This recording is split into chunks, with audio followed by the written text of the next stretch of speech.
Boa noite a todos. Estou muito feliz, né, com essa nova turma.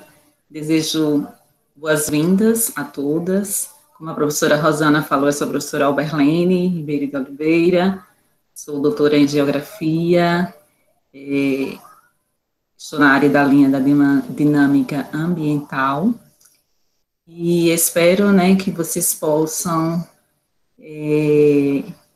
nesse momento, né, que nós estamos vivendo de desafios, mas que vocês possam abraçar o curso, né, o curso, o programa Proficiambi, e que, claro que nós gostaríamos que esse momento, né, tivesse acontecendo de forma presencial, mas por conta desse momento pandêmico, né, é necessário distanciamento social, que vocês possam aproveitar cada momento com os professores, dialogando, como a Aline falou, né, a questão do apoio entre vocês, né, que estão chegando aqui agora, e também nós, professores que fazemos parte, vocês não estão sozinhos, né, podem contar conosco, e sintam-se acolhidos, né? Aproveite aí cada momento, né, com os professores, dialoguem, tirem dúvidas e abracem a pesquisa de vocês, né, que acredito que cada um de vocês aí irão desenvolver algo que faça sentido, né, para a vida de vocês, tanto para a vida pessoal, como também para a vida profissional.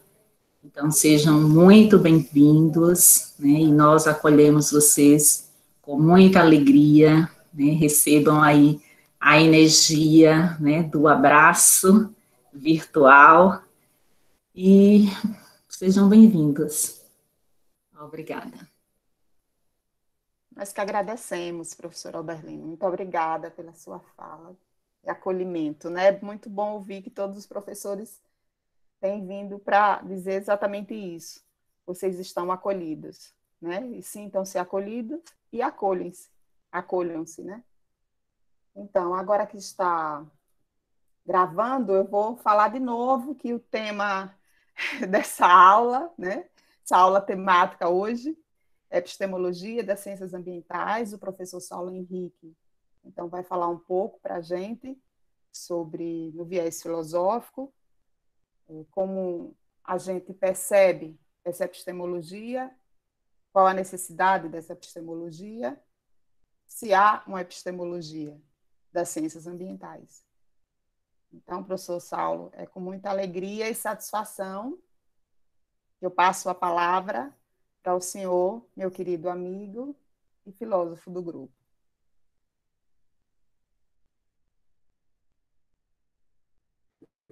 Ok, professora Rosana, muito obrigado pelas palavras. Rosana fala assim, mas ela é filósofa também. A gente divide esse título aí dentro do Proficiambi, né, Rosana? E, assim, uma grande amiga minha de muitos anos, e eu tenho o maior prazer de estar aqui com ela, que é a coordenadora adjunta do nosso programa, com a professora XL, minha amigona também, né, até de coisas políticas, né, XL. E também nossa coordenadora, né, do Proficiambi. Aos professores e professoras que também estão aqui, a professora Alberlene, que acabou de falar, a professora Joelma também, que está aqui, mandou um recado um pouco antes, também um abraço. A todos e todas, né, que estão acompanhando, o pessoal que está entrando agora no Proficiambi, egressos de turmas passadas, ex-alunos, amigos, amigas, enfim, a todos, né?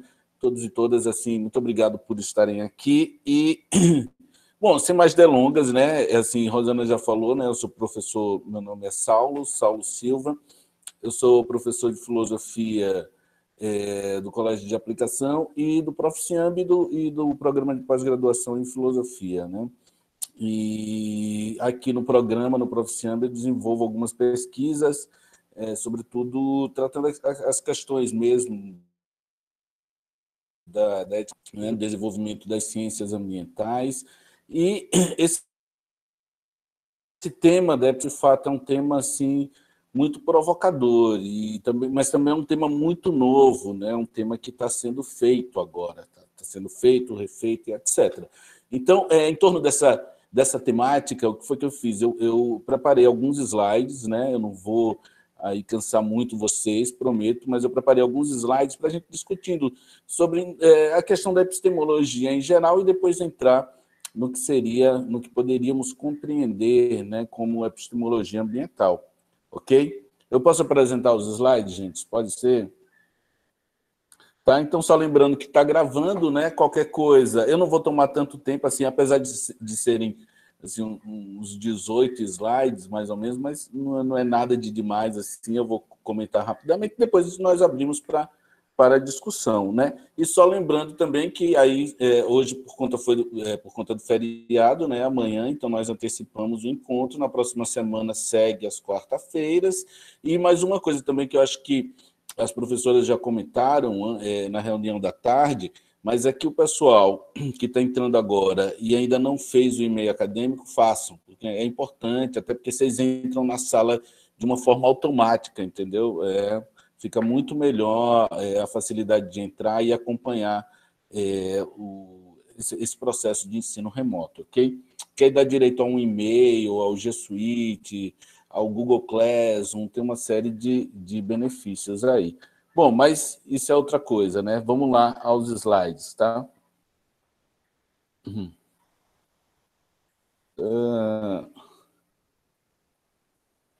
Bom, gente, tá aparecendo aí? Eu vou ficar agora sem ver o chat, entendeu? Sim. Então, quem... Tá, né, Rosana? Obrigado. Quem pode quiser... deixar que eu estou de olho, viu? No chat. Pronto, e aí, então, veja, quem quiser falar alguma coisa, interromper para fazer um comentário, vocês não precisam esperar que eu acabe, não, viu? Agora basta falar, porque pelo chat, de fato, eu não tenho acesso aqui. Então, veja, eu pus, né?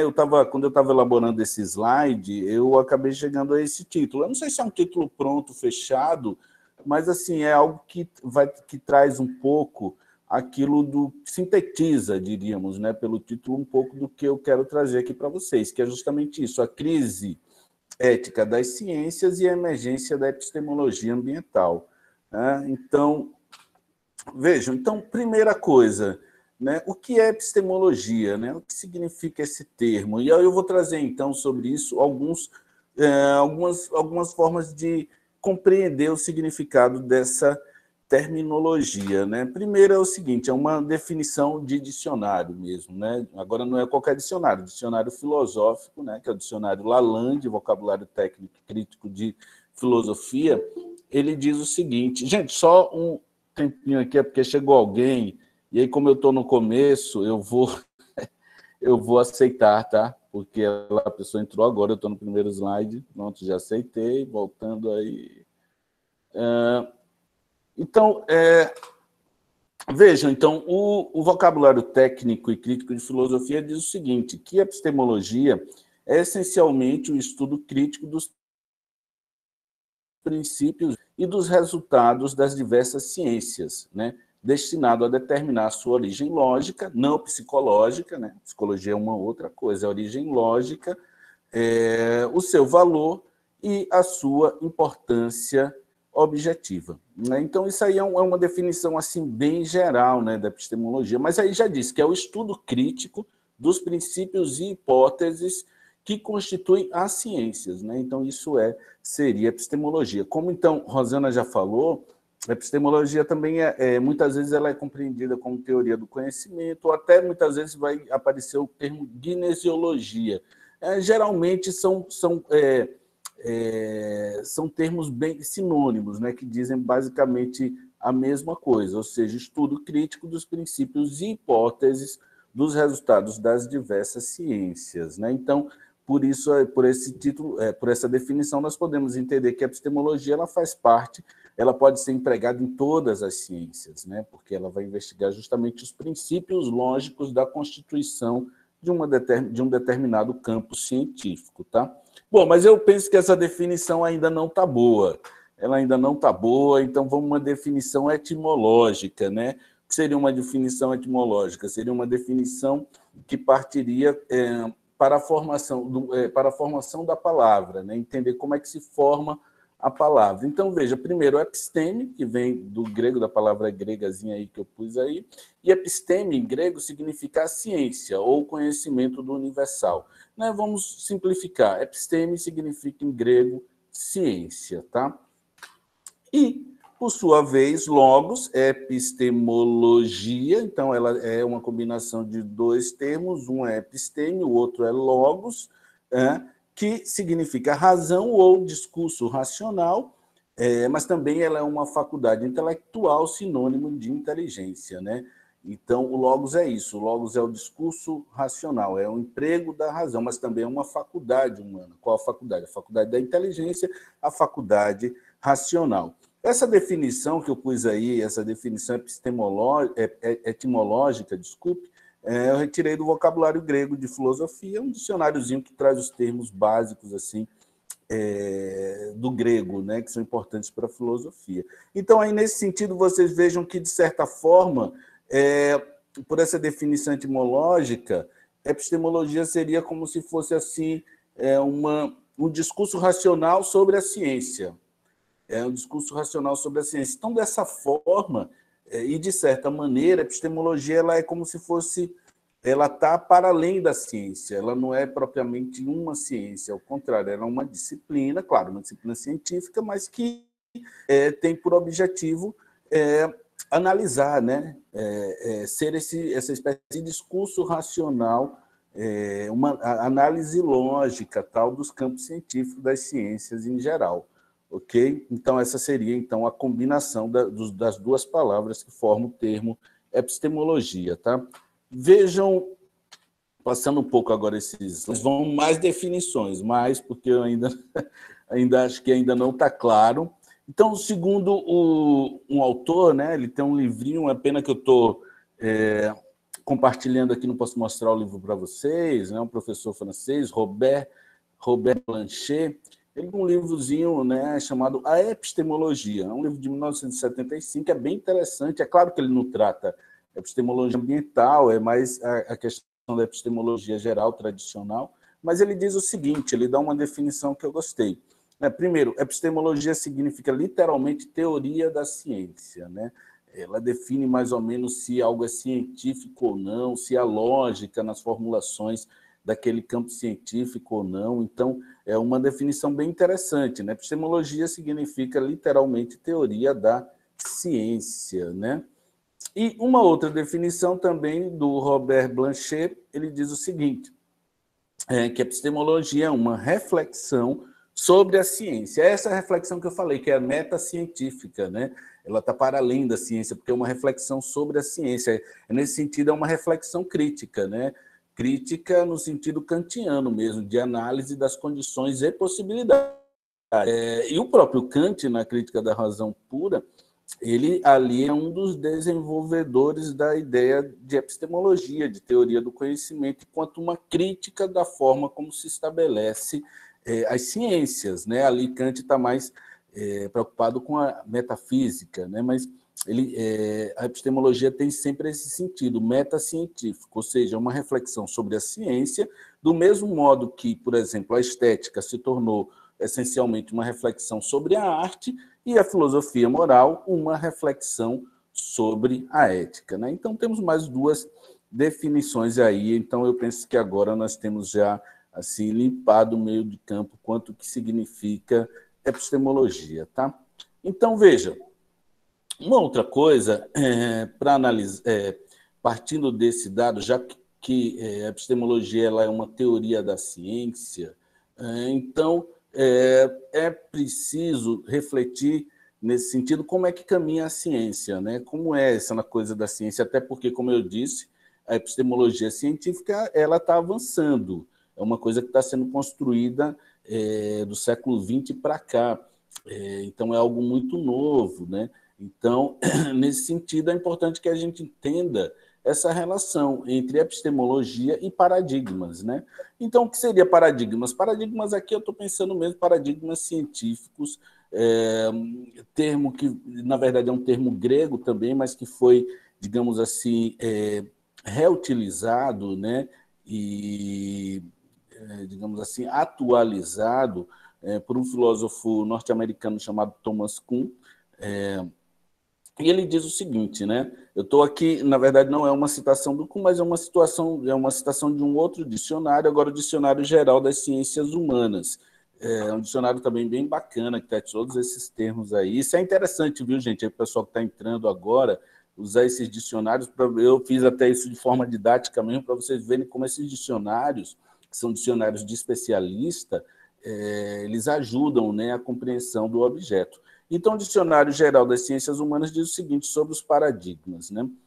Paradigma é o termo utilizado por Thomas Kuhn, né, para designar a teoria dominante que reina numa comunidade científica numa certa época. Então, paradigma é isso. Paradigma tem sentido de modelo. Até o termo mesmo grego, como foi empregado por Platão, lá no século IV a.C., também tem esse sentido. Então, paradigma é um modelo. E aí, veja, cada época científica, né, cada época da história das ciências, você tem, de certa forma, paradigmas que se estabelecem. E, portanto, esses paradigmas também possuem suas próprias epistemologias, né, que são essas reflexões metacientíficas, esses discursos ou essas teorias sobre um determinado campo científico.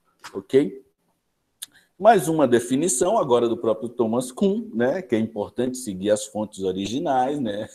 Não pode se prender simplesmente no dicionário, é importante, mas é fundamental também que se leia o original, né? Então, Thomas Kuhn, na sua obra Estrutura das Revoluções Científicas, ele diz o seguinte, com a escolha do termo, né?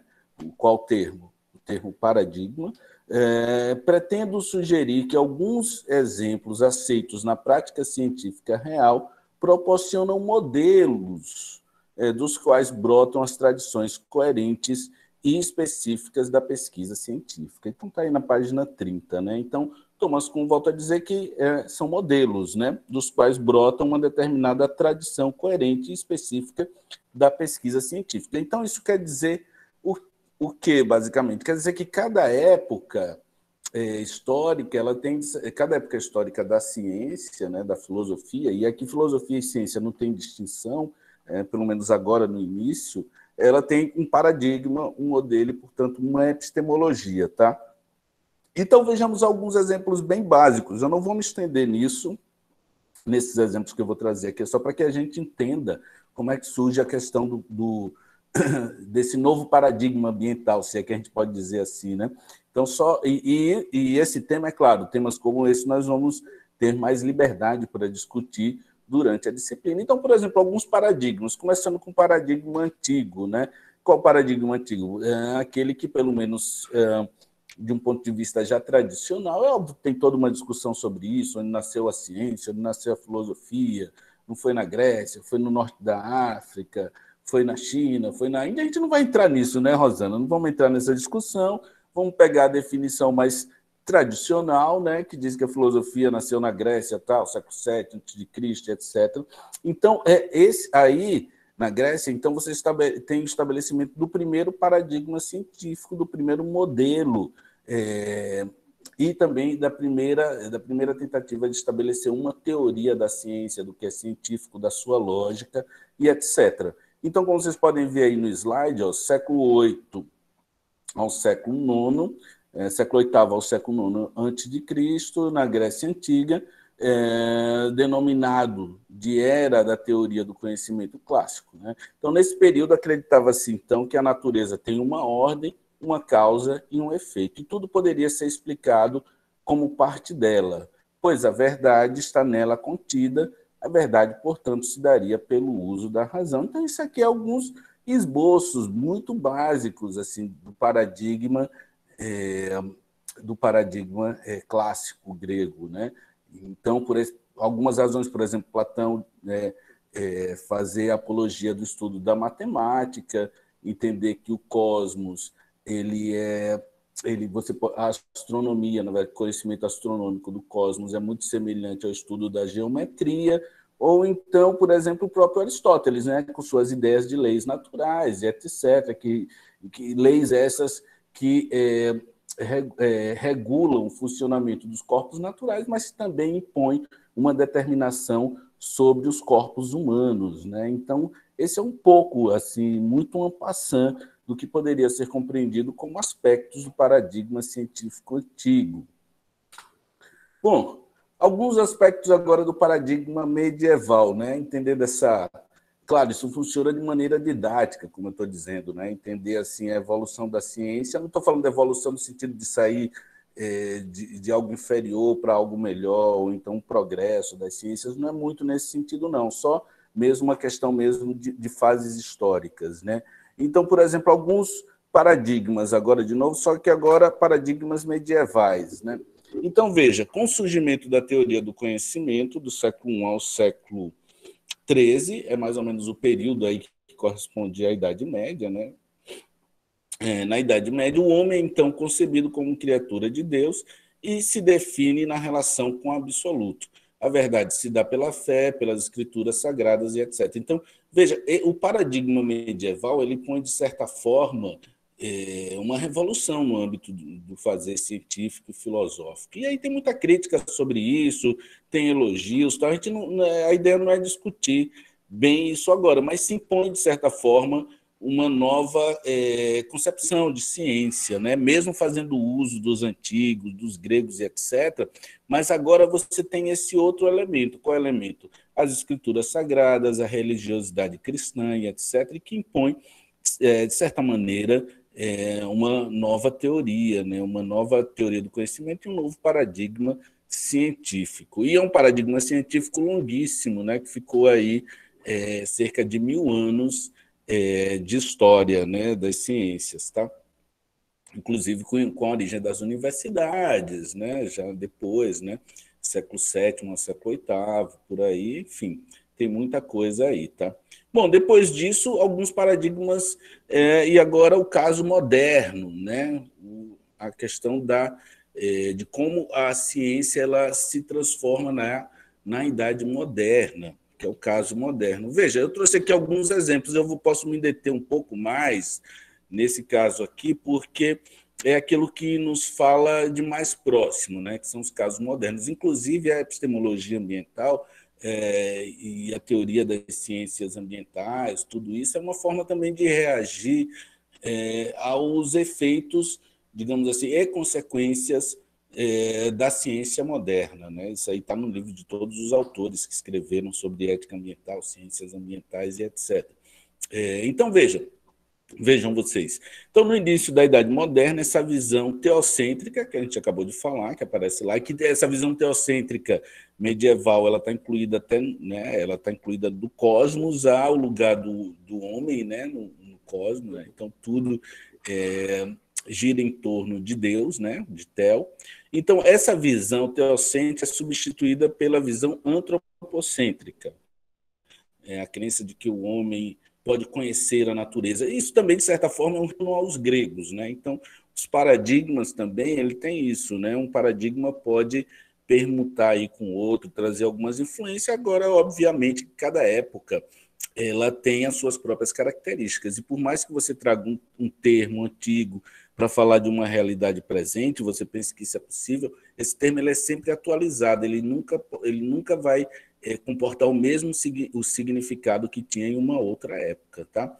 Então, com as ideias então de Copérnico e Galileu, né, e depois Kepler, Tycho Brahe e tantos outros, né, depois Newton e tal, então tudo isso todos esses autores, né, ao destronar o teocentrismo, eles cunharam uma nova ciência, né, que é chamada da ciência moderna, e esse processo é compreendido como revolução científica, ou então, como Kant denominou, revolução copernicânica.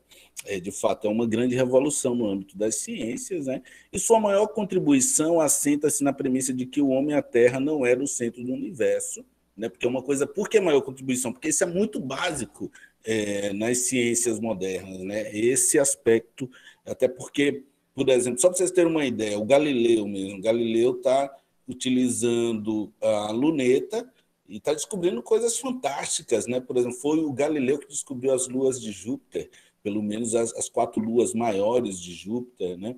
Então, o homem está saindo daquele lugar onde estava, né? Durante todo o, o fazer histórico medieval, né? Então, de fato, é uma contribuição imensa.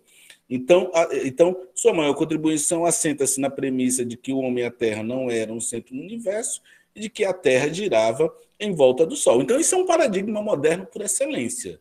Agora, vocês podem dizer, mas, Saulo, isso só surgiu na modernidade, na Idade Moderna, essa coisa de que o Sol, né, não é o Sol, a Terra não está girando, o Sol não está girando em torno da Terra, tal. Não, não é bem assim. Veja, os gregos já tinham essa noção, tanto de que a Terra não era plana. Inclusive, sobre isso, já se me permitem abrir uma nota de rodapé aí, já que eu gosto muito de nota de rodapé, os próprios medievais, assim, do âmbito mesmo dos filósofos, tal, eles não acreditam, ninguém defendia que a Terra era plana. Isso aí era uma coisa do senso comum, entendeu? Que dizia que depois tinha um desfiladeiro, tal, ou então assim respaldado por algumas autoridades religiosas, mas no âmbito mesmo ali das pesquisas do pessoal que estava pensando o cosmos, não se entendia que a Terra era plana, né? Poderia até se entender, claro, obviamente, segundo o sistema ptolomaico, aristotélico ptolomaico, sim, que a Terra estava no centro do universo, mas não que ela era plana.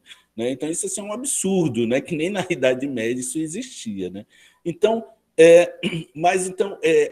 a modernidade, de fato, ela tem como aspecto assim, fundamental essa questão. Né? Digamos, eu diria até que essas reflexões, do ponto de vista científico, inauguram a modernidade, ou seja, a Terra não era, o homem e a Terra não eram o centro do universo e que a Terra era quem girava em volta do Sol. Essa é a grande e famosa tese de Copérnico, por isso que esse período foi denominado por Kant como Revolução Copernicânica.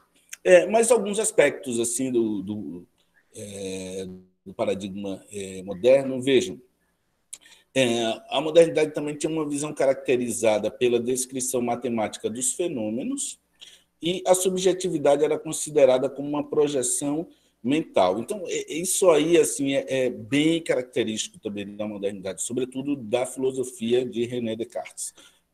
Descartes ele era um matemático também, e ele compreendia que a natureza poderia ser compreendida pela matemática, e esse conhecimento da natureza pela matemática nada mais é do que uma representação das ideias que estão dentro da subjetividade ou do sujeito cognoscente. Né? Então, o sujeito cognoscente se utiliza das suas ideias matemáticas como ferramenta para conhecer a realidade, e essa realidade ela só pode ser conhecida na medida em que ela se torna adequada à ideia. Isso na filosofia nós chamamos de representação, ou seja, é a ideia representando a natureza. Né? Uma outra questão também, que eu penso que é importante, é que o universo material e os seres vivos são reduzidos a uma visão de uma máquina, né? Como funcionamento, engrenagens perfeitas, sendo governado por leis matemáticas exatas. É o mecanicismo moderno, né? O mecanicismo moderno que aparece em Descartes, mas é desenvolvido por diversos autores, inclusive desenvolvido por um autor, assim, um filósofo que é muito conhecido por suas obras de política, mas que ele tinha também uma visão mecanicista da natureza, que é o Thomas Hobbes. E tantos outros autores. Né? Na verdade, o mecanicismo fez muito sucesso na modernidade. Né?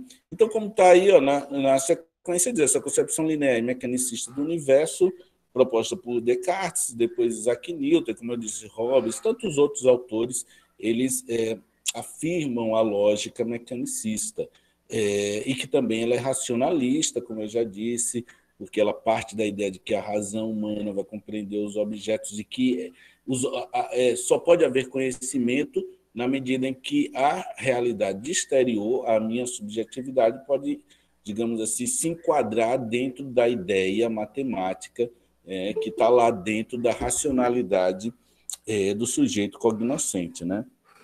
Okay? Então, portanto, negando a lógica do sagrado e a subjetividade. Gente, eu vou sair só mais um pouquinho aqui, porque chegou outra pessoa aí, e me perdoem aí, é rápido. Pronto. Então, tá aí. Bom, alguns paradigmas contemporâneos, então, já atualizando aí as questões, alguns paradigmas contemporâneos, vejam. Primeiro, então, aí nós entendemos que a Idade Moderna ela vai ali do século XV, final do XV, até o final do XVIII, né, um período muito menor aí do que a Idade Média, né, do ponto de vista das ciências. Eu estou falando de história dos fatos, falando de história das ciências mesmo. Então, veja, somente no final do século XVIII, início do século XIX, é que se buscou, com o apoio da psicologia, né, compreender a personalidade e a inteligência humana, dando origem à teoria comportamental. Então, aí, do século XIX para cá, começam a surgir uma série de ciências, né, sobretudo as ciências humanas, outras ciências específicas, o positivismo também, e isso muda completamente a feição científica do momento, né? E, além disso, uma outra coisa que aparece também, que é muito comum nas ciências contemporâneas, é o seguinte, né? Para tanto, o cientista deve observar os fenômenos de maneira isenta. Essa coisa da neutralidade, isso é muito contemporâneo, entendeu? O cientista ele nunca pode se envolver com um objeto. É uma coisa que é impossível, em primeiro lugar, é completamente impossível, não tem como você não envolver, você ficar tão neutro nas coisas, não tem como.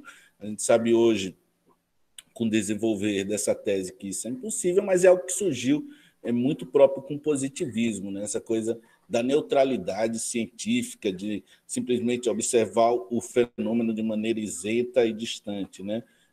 Com uma visão abrangente e objetiva, né? Não se envolvendo com sua subjetividade, ocultando as suas opiniões. Né? Então, parece até absurdo, mas é essa a ideia. Né? Então, se um sociólogo teria que descrever alguma coisa, ele simplesmente descreveria, mas não opinaria. Né? É mais ou menos isso o que eu queria dizer. Né? Então, esse paradigma levou à supervalorização da razão e, consequentemente, à fragmentação do conhecimento. Eu diria até que na contemporaneidade, a ciência contemporânea ela exacerba algumas questões que estão na ciência moderna, ela exacerba completamente, e que leva a essas questões, a supervalorização da razão, e depois essa razão se torna uma mera razão instrumental, tecnicista e etc., né?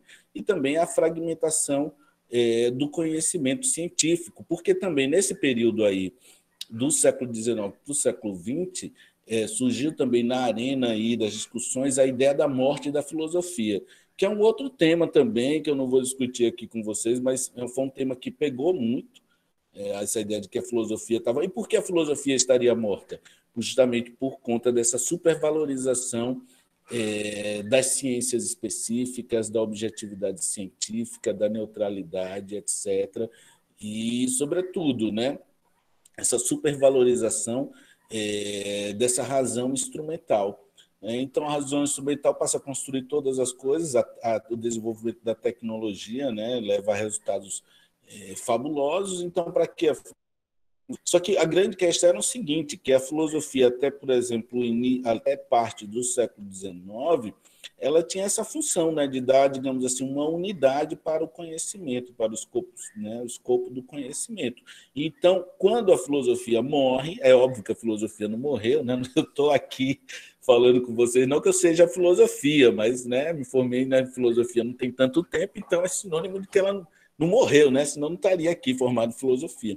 Mas então essa ideia, né, que pegou aí do século XIX para o século XX da morte da filosofia foi, digamos assim, uma das responsáveis pela fragmentação do saber, do conhecimento e etc. E que até hoje nós vivemos isso. Às vezes tentam retornar, né, com essa ideia de criar, digamos assim, um saber mais unificado. Por exemplo, a reforma do ensino médio é isso, mas ali é uma aberração, né? Ali é uma aberração, ali não tem nada a ver com o que eu estou falando aí dessa unidade do conhecimento, né? Ali é outra coisa, tá? Mas também é outro assunto, eu não vou entrar nessa discussão.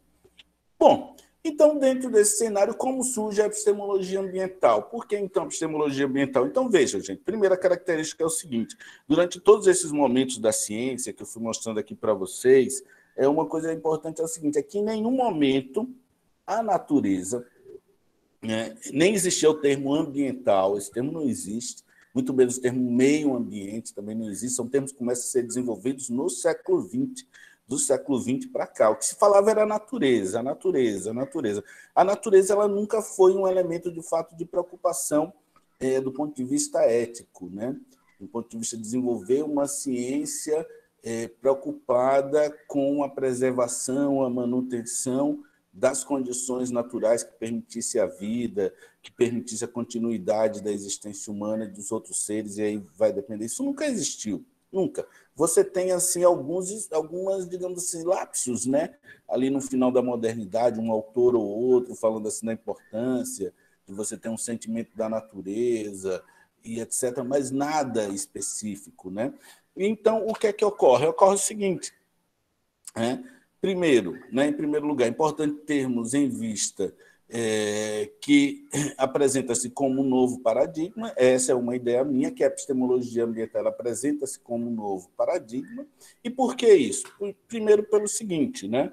Porque ela orienta para a construção, desculpe, aqui tem orientar, mas orienta para a construção de novas racionalidades e a constituição de um saber ambiental, né? Então, veja, a epistemologia ambiental ela orienta isso, né? Ela orienta para a construção de novas racionalidades, né? Que fuja do modelo aí das ciências modernas, sobretudo dessa exacerbação da modernidade que nós vimos aí com o início da ciência contemporânea, e também ela orienta para a constituição de um saber ambiental, né? Que, como eu disse há pouco, não existia.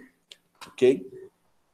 Uma outra questão é que essa revolução em curso, como eu comentei para vocês, revolução em curso, ou seja, é algo que está se fazendo, né? Até hoje, por exemplo, tem gente que duvida de tudo isso que nós afirmamos, né?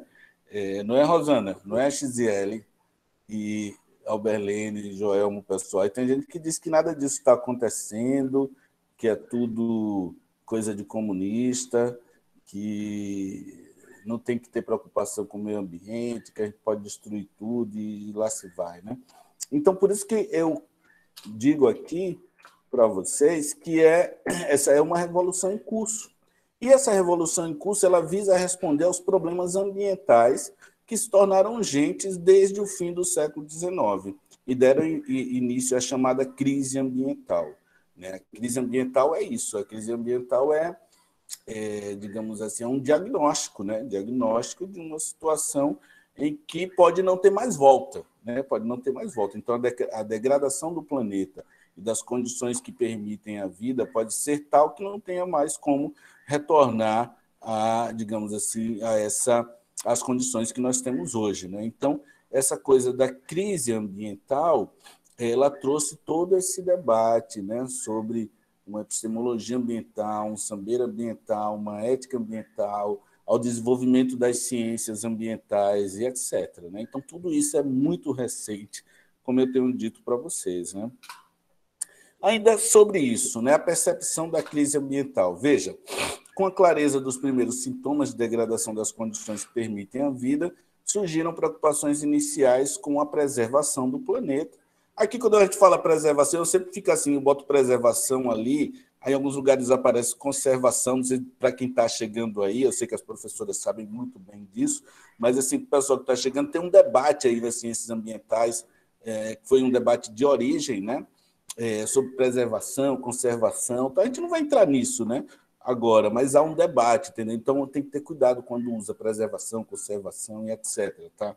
Não são termos equivalentes, viu, gente? Não são, apesar que parece assim, mas não são, tá? Então, eu sugiro as preocupações iniciais com a preservação do planeta e a necessidade de equacionar o progresso científico com a preservação ou conservação, agora eu pus, né? Preservação, vai depender aí da orientação teórica, né? E ou, né? É o quê? Isso aí. É um ou outro. Um ou outro. Eu sempre fico assim, o pessoal aí que, não sei se tem alguém que foi meu aluno aí de orientações passadas, eu sempre pego nisso aí, nessa questão terminológica, porque são coisas distintas, porque, né? Não são iguais. Existem locais que necessitam de preservação e existem outros que precisam de conservação e não preservação. Perfeito, então, é isso. Né? Mais à frente eles vão ouvir muito falar sobre isso, né? Isso. Por isso que em cima eu pus a preservação do planeta, né? Que no caso o planeta tem que ser preservado, né? Mas de fato, como Rosana bem colocou, a professora Rosana, vai depender muito aí do local, do território, né? Para você empregar o conceito de forma correta. É como também a questão de ambiente, né, Rosana? Ambiente, meio ambiente, natureza. Então, tem que se ter certo cuidado no emprego desses termos, porque nem sempre eles são sinônimos, viu, gente? Mas é uma coisa que vocês vão aprender aí no decorrer do curso, tá, gente? Bom, são conceitos Né, necessários, né? E básicos Isso, do pensamento ambiental, então precisam isso. saber, né? Então, ainda sobre essa crise, né, essa crise ambiental. Então, né, vários autores escreveram sobre isso, vários autores, nem todos necessariamente com a ideia de construção de uma ciência ambiental, de uma ética ambiental, né? Mas simplesmente, às vezes, como crítica da racionalidade moderna, como, por exemplo, os frankfurtianos, né, fizeram isso. O Heidegger, né, que é um filósofo alemão, também escreveu vários livros sobre a questão da técnica, né? Mas outros não, outros escreveram, de fato, com essa perspectiva mais da construção de uma nova ciência ou de, digamos assim, de estabelecer caminhos epistemológicos, né, teóricos, né, pelos quais essa nova ciência pudesse se estabelecer, que não é uma ciência, na verdade, é um composto de investigações, né, porque as ciências ambientais é muito complexa, né, como o próprio... Né, está lá no livro do Morin, nos livros do Leff, etc. É uma complexidade que está aí na base das ciências ambientais. Né? Uma complexidade. E daqui a pouco a gente entra mais sobre isso. Tá? Então, veja, um desses autores, né, é o Hans Jonas. Tem gente que gosta, tem gente que não gosta. Eu pus aqui mais porque ele faz esse diagnóstico, né, que eu já comentei aqui para vocês. Pus mais ele quanto diagnóstico, poderia ser outro autor. Mas vejam, qual é o diagnóstico do Hans Jonas? Para quem não sabe, é um filósofo alemão, de origem judia, né? Depois, na Segunda Guerra, aí, teve que ir para os Estados Unidos, né? Com muitos outros cientistas e filósofos que tinham descendência, né? E por conta da perseguição, né, na Alemanha nazista, eles tiveram que fugir. Tá? Então, o Hans Jonas foi um desses, ele foi para os Estados Unidos, e um livro dele, que é um livro bem conhecido, eu tenho certeza que Rosana conhece, que é o Princípio e Responsabilidade. Né? Uma tradução, tem na biblioteca da UFES várias edições, né? Infelizmente a biblioteca está fechada, mas ele diz o seguinte, né? A sua tese, então, visa desenvolver a ideia de que, e eu cito, está aí entre aspas, a tecnologia moderna, e é essa coisa, o pessoal vai lá, mesmo na questão da modernidade, que, de fato, a modernidade cunhou tudo isso. É óbvio que isso foi exacerbado depois, mas são as consequências, né? Então, veja, a tecnologia moderna se converteu em ameaça, ou esta se associou àquela de forma indissolúvel. Além disso, a técnica moderna introduziu ações de tal ordem inédita de grandeza, com tais novos objetos e consequências que a moldura da ética antiga não consegue mais enquadrá-las. Então, o princípio, esse livro é um livro mais de ética ambiental, né? Mas ele reflete os dilemas da constituição das ciências ambientais e além de também refletir sobre a crise ambiental, o Hans Jonas ele traz essa ideia de que a ética tradicional, por que a ética tradicional? A ética tradicional só está preocupada com o homem, e é com o homem mesmo, às vezes nem a mulher entra aí na situação. Então, e veja, e a natureza, a vida das pessoas, né, a vida das pessoas, né, no seu território aí, as condições, né, ambientais, tudo isso, nada disso entrava nas teorias das éticas clássicas, nem nada, absolutamente nada. Então, por isso que ele diz que a ética, que a moldura da ética antiga não consegue mais enquadrá-las. Então, por esse motivo foi que surgiu, né, com esse bojo aí do desenvolvimento das ciências ambientais, a ética ambiental também, né? Então, veja, o diagnóstico agora de outro autor, muito conhecido aí, mais do que o Hans Jonas nas ciências ambientais, que é o Henrik Leff. Eu mesmo gosto muito, né, Rosana? Aprendi aí aprendi a ler o Leff com vocês, né? E eu gosto muito, tal, porque eu acho que ele, de fato, ele é bem preciso e ele, assim, os livros dele são fantásticos, são vários livros, né?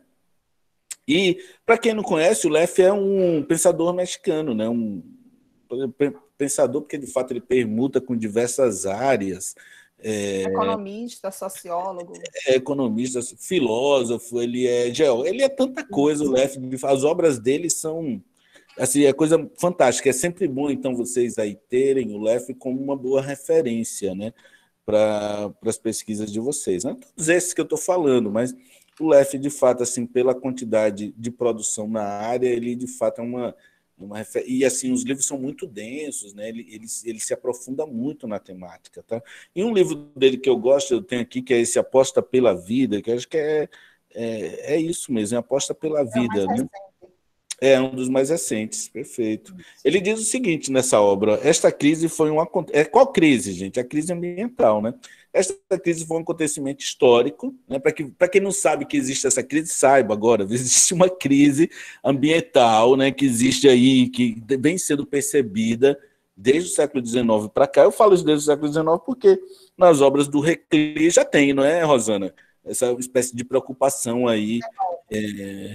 Com essa crítica, na verdade, essa percepção, né, de que o planeta vinha sendo destruído pela ação humana sobre a geografia Rousseau, física. né? No 18, fala O Rousseau, no 18, o Humboldt também, né? E isso veio se constituindo, né? Essa percepção. Claro que muito elementar ainda, em alguns desses autores, como Rosana falou, no Rousseau ainda um pouco elementar, mas já estava lá. Tá? Então, aí vejo que o Henrique Leff, ele afirma, ele diz o seguinte: esta crise, né, como a gente já mencionou aqui, que crise foi um acontecimento histórico, uma emergência tão inédita quanto inesperada que sacudiu a certeza do progresso da humanidade. Veja que aí o Leff, quando ele usa esse termo progresso, ele não colocou esse termo aí de forma, digamos assim, indevida e nem usou um termo qualquer, porque primeiro, progresso é a ideia mesmo, né? Essa ideia de que a ciência está progredindo, entendeu? A ciência, a técnica, e os frutos, né, da ciência e da técnica estão progredindo a vida humana, né, estão desenvolvendo a humanidade, tudo isso. Né? E na modernidade o termo progresso era muito importante sobre a filosofia da história, tentava incluir a ideia do progresso, que a história deveria trazer o progresso. Né? Voltaire, outros, né? Kant também entendia, de certa maneira, a história como um progresso, né?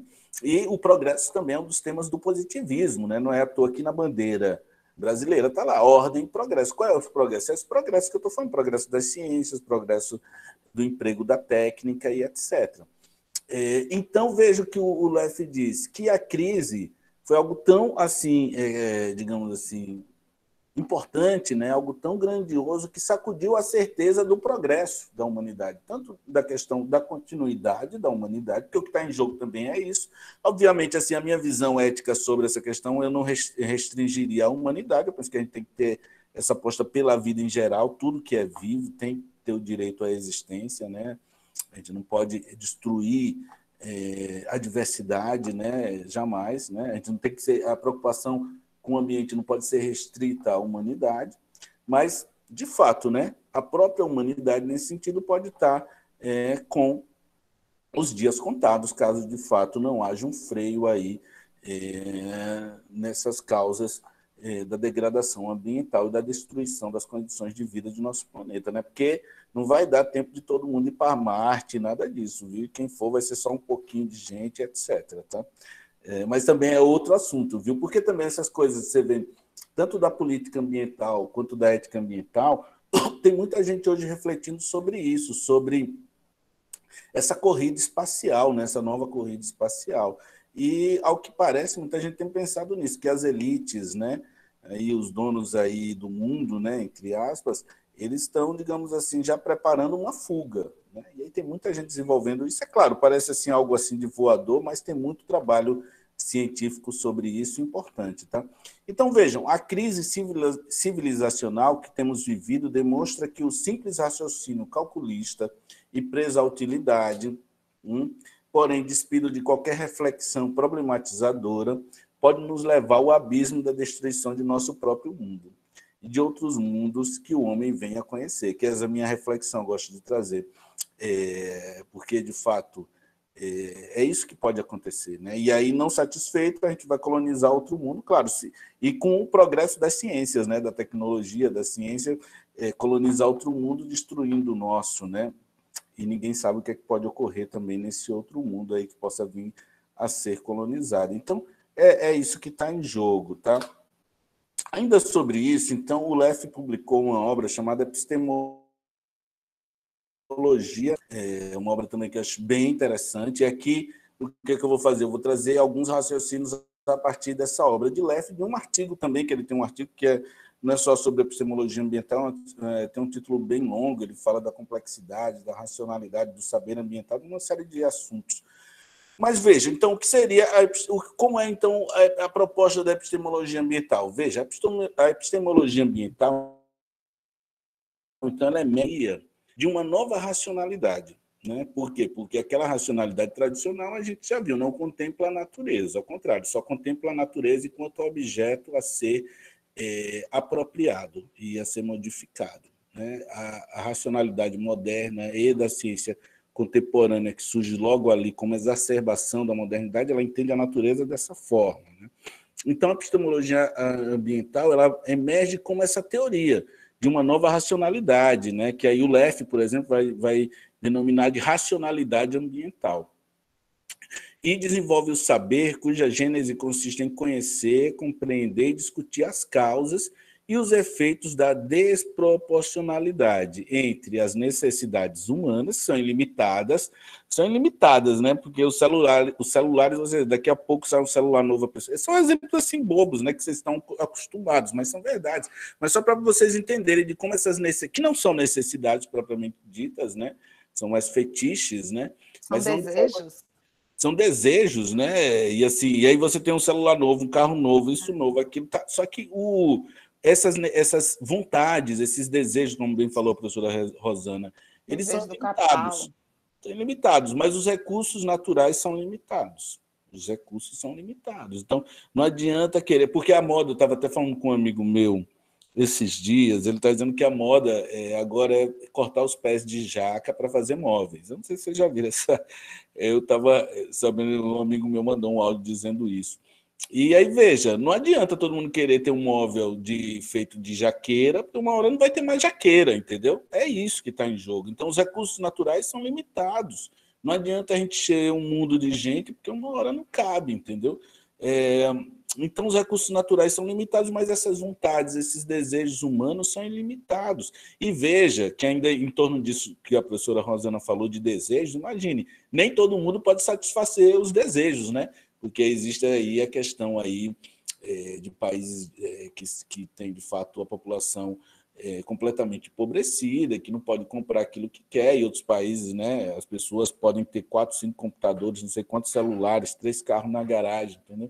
Então, imagine se todo mundo pudesse satisfazer as suas vontades e seus desejos, toda a população do planeta.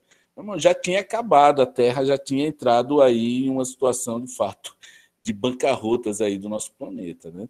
Então, veja, essa epistemologia ambiental, então, ela visa tudo isso, né? Em conhecer, compreender e discutir as causas e os efeitos da adicionalidade entre as necessidades humanas, desculpe aí o microfone, entre as necessidades humanas e os recursos naturais, para garantir a sustentabilidade do planeta. O termo sustentabilidade também é o termo que a gente tem que ter cuidado, né, de aplicar ele e tal, ele também é um termo polêmico, etc. Quando aqui eu estou usando sustentabilidade da vida, eu estou pensando, de fato, em sustentar a vida, né? A vida no sentido, como eu já disse, no sentido mais completo, né, de tudo que é vivo, né?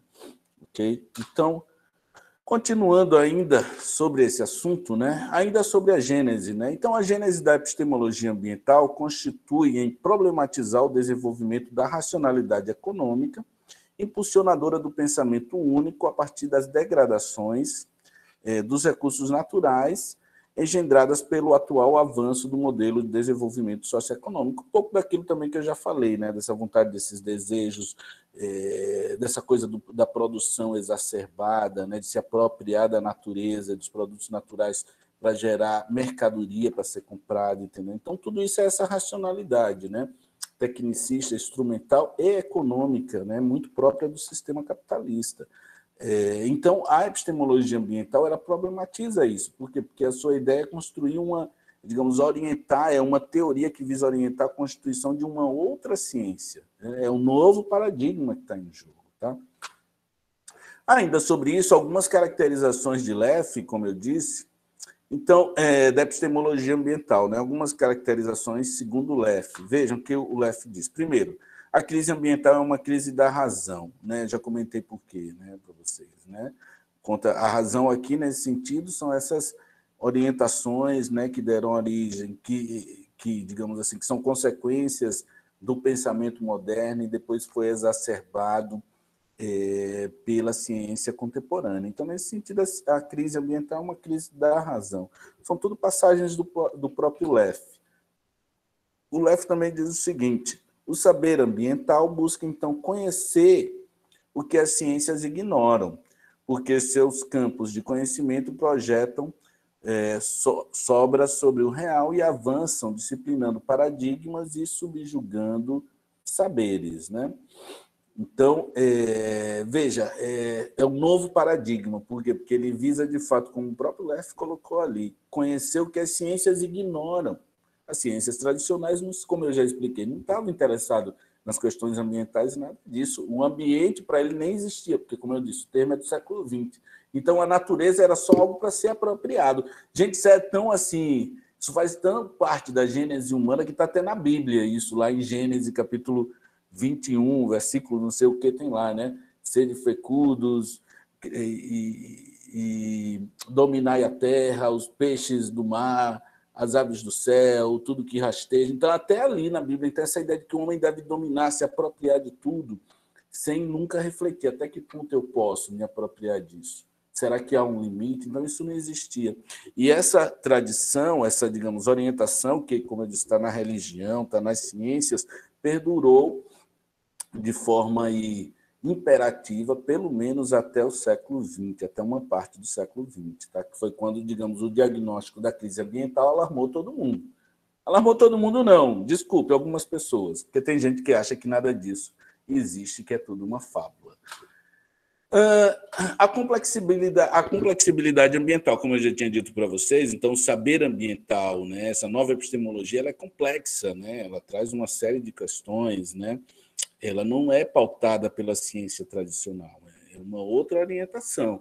Tá? E aí veja o que o Leff diz sobre a complexidade ambiental. Complexidade ambiental. Então, a complexidade ambiental não apenas leva à necessidade de aprender fatos novos, mais complexos, mas também inaugura uma nova pedagogia, que implica reapropriação do conhecimento desde o ser do mundo e do ser no mundo. Então, aqui veja duas coisas, né? As ciências ambientais ela tem uma influência, você vai ver, por exemplo, no Leff, né? Já que a gente está falando dele, muito forte, da fenomenologia. E a fenomenologia traz essas...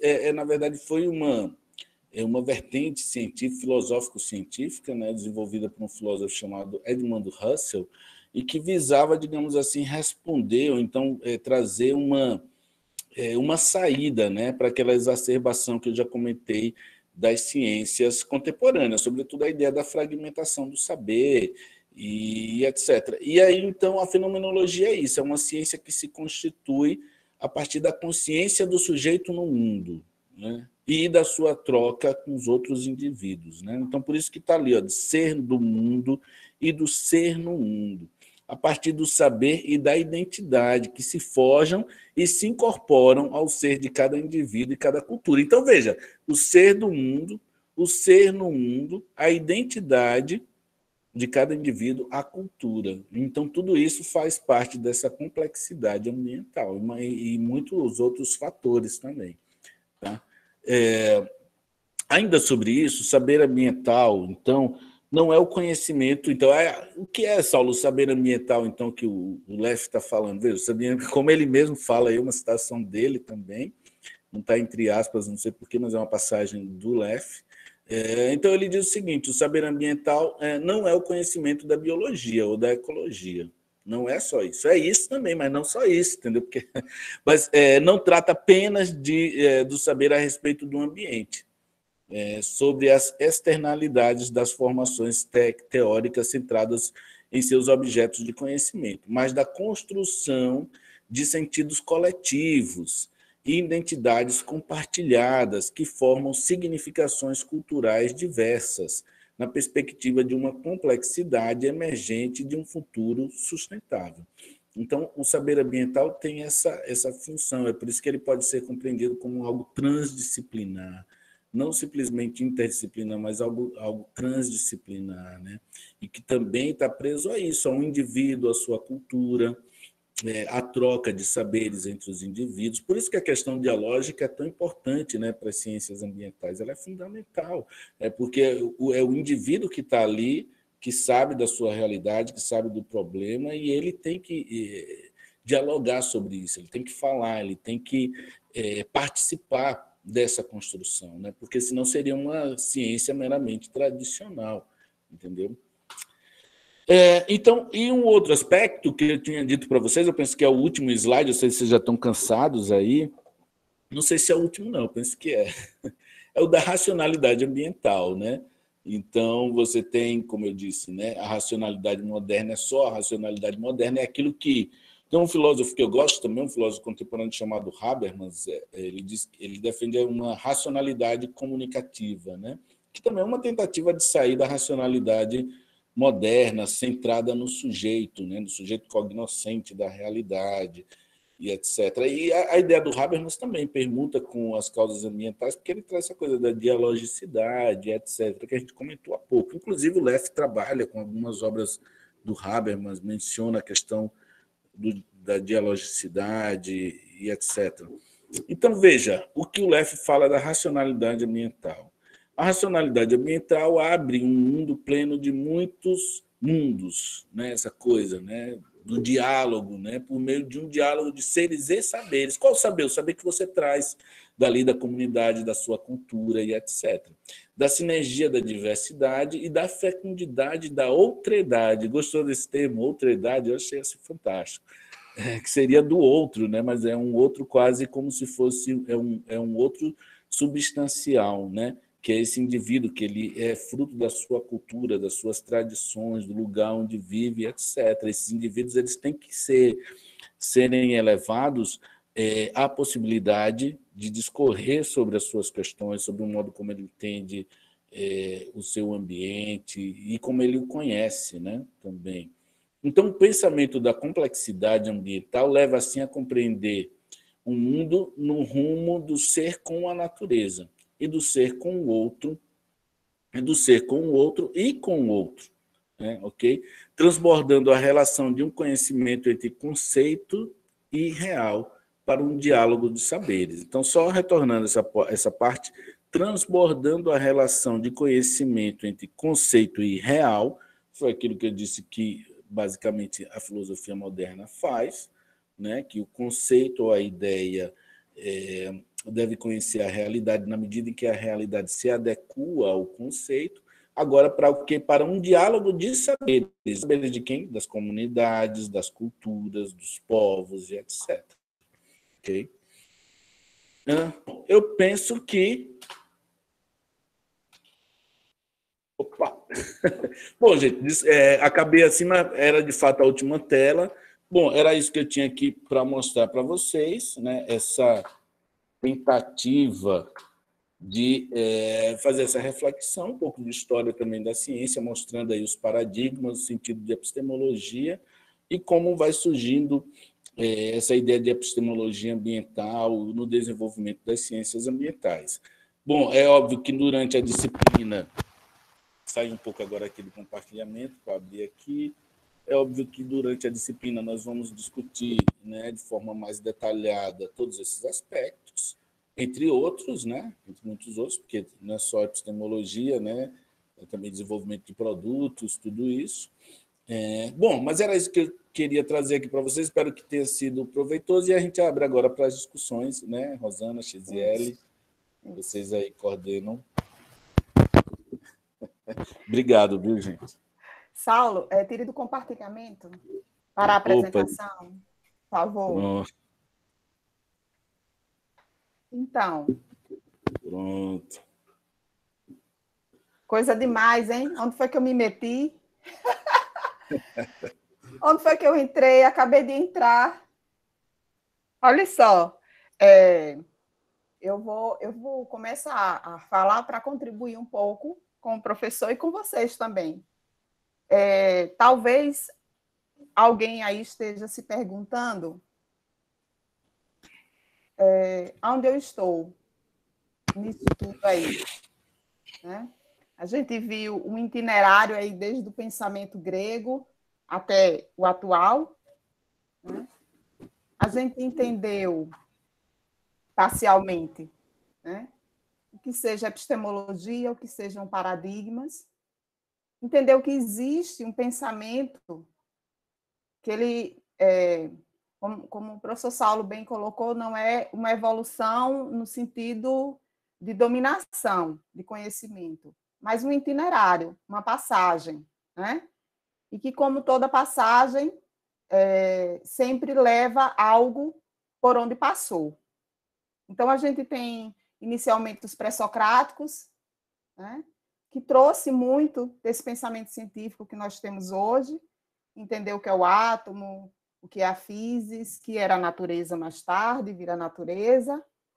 Depois a gente tem o pensamento grego, basicamente Sócrates, Platão e Aristóteles. E aí eu lembrei você falando, Saulo, na questão da Terra plana, e isso chega a ser cômico, né? Chega a ser cômico, um pouco trágico, mas é cômico, é bastante cômico. Eu lembro que em um dos livros de Aristóteles, eu penso que na Física Aristotélica, tinha uma reflexão sobre o porquê da Terra talvez ser plana, né? Olha, século V a.C., né? Imagine quanto atraso. Então, era a ideia de que se a natureza ela tem forma, ela tem substância e ela tem uma finalidade, a ideia de finalidade aristotélica, como a gente compreende mesmo a vida, nascer, crescer e morrer e voltar para a natureza, então a Terra deveria ter um precipício, né? Algum lugar que no final da Terra a gente caísse, né? E lá seria o fim das coisas, o fim de tudo. E aí voltar no século XXI pensando que a Terra tem esse formato, e ver o quanto de atraso que nós temos, né? Então, sim, mas voltando, é só para não perder essa reflexão que eu acho bem cômica. Então, a gente chega no medieval, trazendo um pouco do pensamento grego, a gente chega na modernidade, trazendo um pouco do medieval e também um pouco do grego. E aí, quando a gente chega, principalmente na modernidade, aí Saulo disse uma palavra que é essencial para a gente compreender aqui, que é o princípio da certeza cartesiana, né? Então, a ciência, a base da ciência moderna é esse princípio da certeza. E aí vocês vão conhecer o que significa método e teoria do conhecimento que vai dar base à pesquisa de vocês, às pesquisas. E é justamente com essa ideia de certeza moderna, cartesiana, que a ciência foi formada. E aí, quando o Saulo fala de outras culturas que também contribuíram para a ciência, mas que a gente ia se deter ao grego, eu também faço esse parêntese, né? Porque a nossa ciência ela é majoritariamente ocidental e de pensamento grego e romano, né? Então, embora tenha as contribuições, né? Aristóteles foi para o Egito, então tem umas influências árabes também, muito no pensamento científico, né? Filosófico, científico, moderno. Mas isso não é muito refletido à luz da ciência moderna.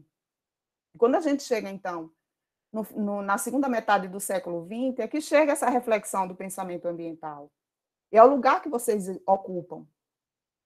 É nesse momento que vocês chegam, né, nesse pensamento ambiental. E aí uma palavra-chave que vai contrapor esse princípio de certeza de cartesiano, é o princípio da incerteza, de Heisenberg. Né? É justamente o princípio da incerteza que vai duvidar desse princípio da certeza cartesiana. E essa é a base, junto com Einstein, a base das nossas reflexões para que se construa um pensamento ambiental já no século XX. E aí a gente pensa, mas por que pensamento ambiental? Justamente porque o Leff inaugura, olha, uma Bíblia, eu vou usar essa palavra de cabeceira, um livro de cabeceira, né? Para vocês, é o Leff. Porque é ele quem traz todo o corpo teórico mesmo do pensamento ambiental. E aí, quando a gente chega nessa reflexão do pensamento ambiental, com o princípio da incerteza, com a teoria da relatividade de Einstein, todo em contraponto, ou pelo menos refletindo esse pensamento anterior moderno, que tinha o princípio da certeza, e que toda certeza, a natureza de forma absoluta, e aí o Einstein traz absoluta enquanto relativa, e a teoria da relatividade que vai dar para a gente essa condição de olhar diferenciado para a natureza, olhar diferenciado para nós mesmos, lá na frente, né? Mas é a partir desse princípio, a gente sai de uma relação homem-natureza para a gente partir para uma relação homem-natureza-homem. Aí eu incluo o homem, mas no sentido filosófico-científico, que traz essa nomenclatura homem, mas vamos pensar aqui homem e mulher, né? A gente está discutindo uma questão de gênero. E aí que entra essa nova racionalidade de Leff. Como é que a gente vai fazer? Vai pensar numa nova forma de olhar a natureza, de olhar o outro, e que não seja por essa via do progresso econômico, do progresso político, do progresso filosófico. Como é que a gente pode fazer essa reflexão? É a ciência ambiental, inicialmente pensada a partir da geografia, da biologia, da física, principalmente, a física quântica, é quem traz para a gente essa reflexão. Existe uma nova forma de olhar o mundo. Existe uma nova forma de estar no mundo. Existe uma nova forma de ser no mundo. Então, a reflexão fenomenológica, ela vai ser crucial para essa nova racionalidade. Esses saberes que o Leff traz, é justamente aquela que o Boaventura de Souza e Santos, que é outra recomendação para vocês, principalmente no discurso sobre as ciências, e o discurso mesmo de uma outra ciência para um outro senso comum, né? É que a gente vai discutir nas ciências ambientais que é possível fazer uma outra ciência. A ciência agora com os povos tradicionais, que para a ciência do pensamento clássico moderno, não contribuíam com o pensamento científico, mas para a complexidade do pensamento ambiental, os povos e comunidades tradicionais, eles trazem saberes, eles fazem ciência, a partir dos seus princípios de identidade, como o Saulo falou, de territorialidade, das relações comunitárias, das relações coletivas e das relações individuais. O sentir, o sentimento. A gente sai de uma relação, eu chamo de ciência dura, como diz Kant, né?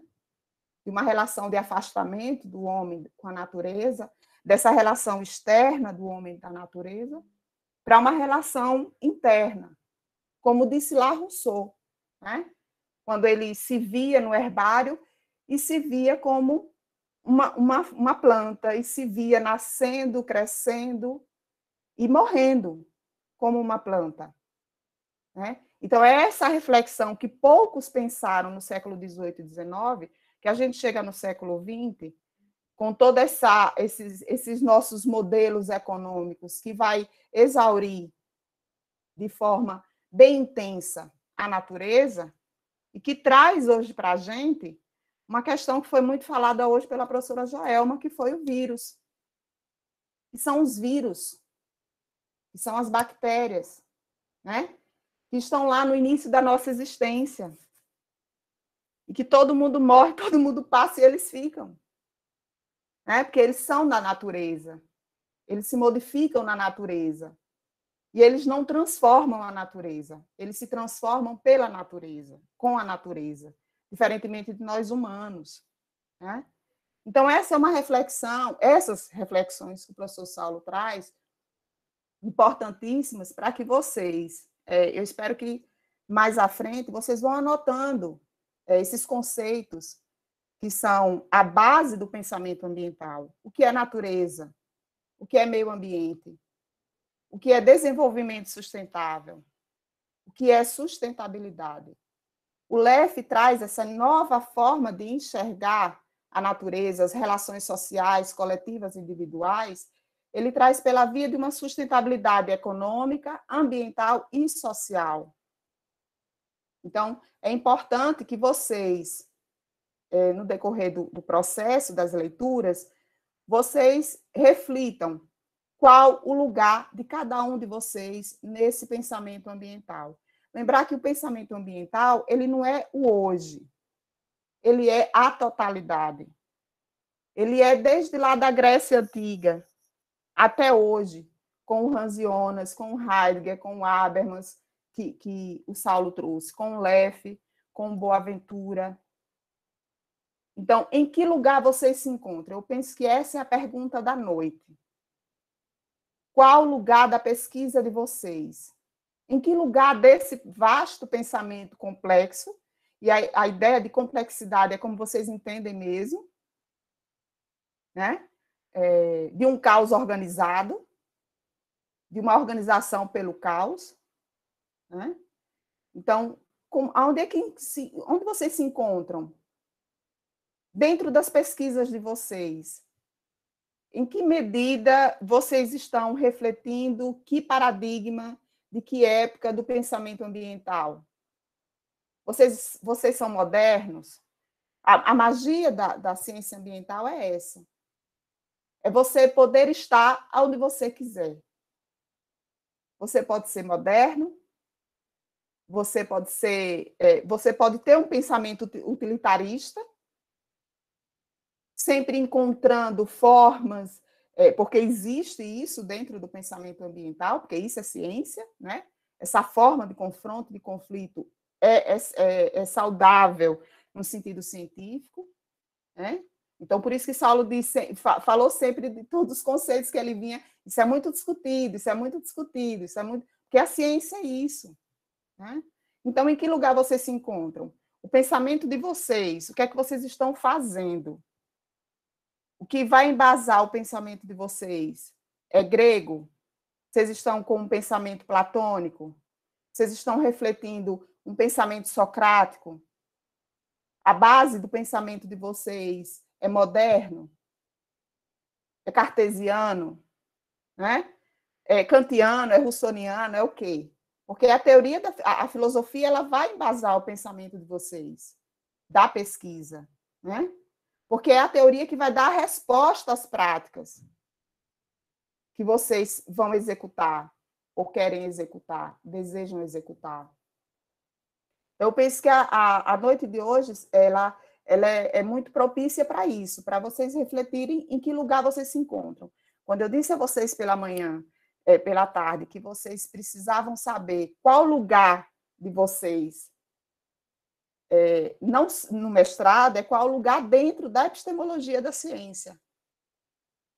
E aí só vocês podem responder, né? Só vocês podem aprofundar e responder essas questões. Aqui eu só contribuo para deixar mais minhoca na cabeça dessa aula. É o nosso papel. Mas é isso, senão eu dou outra 1 hora falando. Não dá, né? Quem quer falar mais? Alguém levantou a mão. Foi Xiziele? Fui eu. Boa noite, todas, todos. Fico feliz, viu? Eu estava dizendo a Rosana que a gente só ia entrar, uma entrada, observar e ia sair. Mas a gente se encanta, né? Saulo é nosso companheiro mesmo de luta aí já há algum tempo. Eu conheci a partir da professora Rosana. E ouvir Saulo é isso, é muita aula, é muito aprendizado, né? Ele inspira, respira a filosofia e nos faz instigar. Então, eu digo, olha, essa noite eu não vou sair, não. Eu estava comentando com a Rosana, estou aqui cansadíssima, mas não cansa ouvir a fala da noite, porque foi encantadora nesse sentido, gente, que é Que o que bom que eu você se sempre cala, viu, falo. Gisele? Gostei muito de você. Oh, maravilha, é um prazer mesmo. O destaque dos conceitos. Então, perceber como a história é importante para a gente entender o pensamento, qualquer pensamento filosófico, né, da própria ciência, da pesquisa que vocês façam, como um poder incrível de entender um pouco da história para você se situar e se entender nesse processo. E aí como magia, Saulo sai, né, de um tempo antes de Cristo lá, né, na antiguidade, você vai refletindo. A professora Rosana agora contribuiu mais ainda para despertar esse importante papel, que é o das ciências ambientais. Num momento como esse, em que nós nos encontramos, né, na atualidade, tem um programa que leva a esse entendimento, para despertar em outras pessoas esse olhar, essa busca. E o mais interessante do profissional, ainda que a gente não falou, eu acho que desde tarde ainda não se comentou, é o produto que é feito no mestrado profissional. Então, que agora até o outro mestrado ele também traz, né? Mas o profissional ele tem sua marca de início dentro desse processo de construção, que é levar algo para a sociedade. Então, algo da pesquisa que você está construindo. Além disso, você vai levar um produto didático, técnico, tecnológico para colocar de volta, né, a partir dos seus estudos. Então, isso é muito importante da gente pensar, porque agora vocês estão fazendo ciência. Então, entrar no mestrado, como foi dito já à tarde, eu acho que foi a professora Rosana que destacou a questão da graduação e outros professores falaram, foi o professor Florisvaldo, né? Não é ensino médio, não é graduação, é uma pós-graduação, é um outro olhar. Vocês agora vão estudar ciência mesmo, a partir das disciplinas da teoria, e que isso vai fortalecer a escrita de vocês. E esse primeiro questionamento aí é o que vai vir a todo instante nas aulas, né? Qual o seu método? Quais as teorias que você vai articular sua pesquisa? O que é que você pensa? A partir de quê? Né? Qual o seu problema de pesquisa? Então, são questionamentos que vocês construíram no projeto e por isso que já foi dito. Pode ser mexido. A professora Joelma, na sua fala, que foi sublime, agora à tarde, trouxe muito a nossa história enquanto professor e vocês, na entrada de vocês também no programa, né?